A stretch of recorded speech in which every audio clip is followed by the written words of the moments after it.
Aku tidak ingin anakku susah seperti aku dahulu.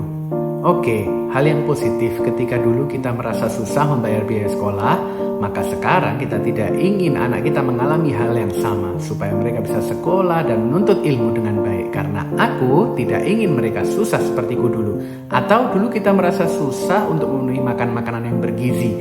Nah sekarang kita ingin anak kita tidak susah seperti kita dulu sehingga setiap hari kita memenuhi kebutuhan makanannya dengan makanan yang bergizi. Karena aku tidak ingin anakku susah seperti aku dahulu. Namun hati-hati, terkadang trauma akan kondisi seperti ini yang dialami oleh orang tua akan mengaburkan persepsi tentang perilaku mendidik dan tidak ingin anaknya susah sepertinya dahulu. So, jangan terburu mengambil sikap terhadap anak ketika sikap tersebut didorong oleh trauma masa lalu kita. Sebagai contoh, dulu kita merasa susah untuk membeli mainan. Kemudian anak kita sering sekali meminta kita untuk dibelikan mainan kepada kita. Karena kita merasa dulu susah untuk memberi mainan, akhirnya setiap anak kita meminta mainan, dengan mudahnya kita menuruti kemauannya tanpa melihat kemanfaatan dan kebutuhan sang anak. Walaupun mainannya sudah setumpuk sekalipun, tetap saja kita berikan ketika mereka meminta lagi dan lagi. Atau mungkin ketika dulu kita merasa susah untuk jajan, ketika anak meminta tambahan uang jajan untuk membeli sesuatu, semisal makanan katakanlah.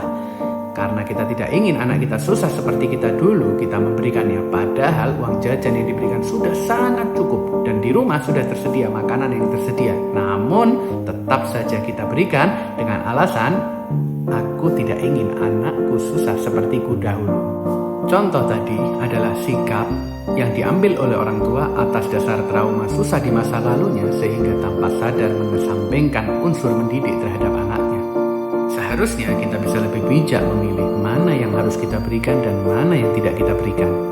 Tidak memberi keinginannya bukan berarti kita pelit atau tidak memiliki belas kasih kepada mereka, karena disitulah unsur mendidik yang sedang kita terapkan kepada mereka.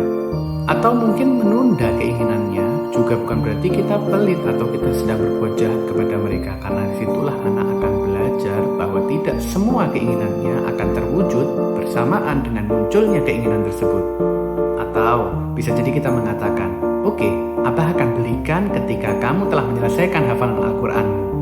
Ini juga akan menjadi hal yang positif karena anak akan belajar untuk berjuang mendapatkan apa yang diinginkannya.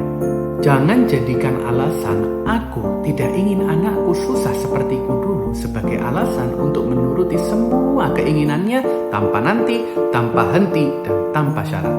Ketahuilah bahwa sikap seperti ini justru menjerumuskan anak karena mereka akan menjadi manja, memiliki daya juang yang rendah, sulit menerima kegagalan, dan sulit menyelesaikan masalah yang dihadapinya. Tanpa sadar justru kita telah mendorong anak kita nantinya merasakan susah seperti apa yang kita rasakan dahulu. Semoga bermanfaat.